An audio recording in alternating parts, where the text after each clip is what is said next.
And there's a story of two guys. His name is Naaman, and the other one is Gehazi. Two guys who made decisions. Two guys who came to a very delicate place, and the decisions they made impacted everybody around them. Naaman was a guy who was a king of the Syrian army, if you don't know the story, and he had leprosy. I love Naaman's story because Naaman is the guy who had leprosy, but he overcame his issue. He didn't just wallow in his frustration or his physical challenge. He rose above it. He still rose to the top of the ranks, even though he was a leper. Amazing. The leprosy he had allowed him to still have a family. He still could have some contact with people. But I want you to notice that this was a guy who didn't quit, but in his heart there was a dream.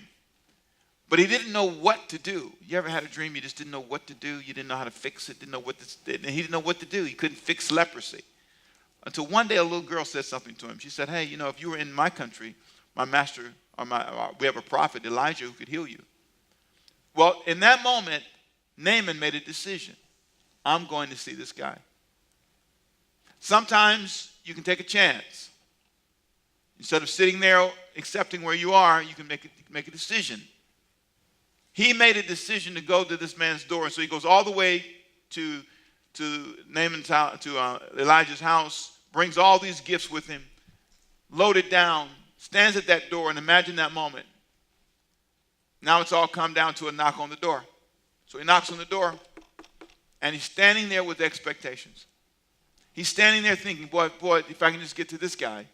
Maybe this is the moment. Maybe this is the moment. The good thing is he's decided to try. Come on, say he decided to try. Come on. Sometimes you will never get anywhere because you won't even try. Suppose he can't do it. Well, at least you tried.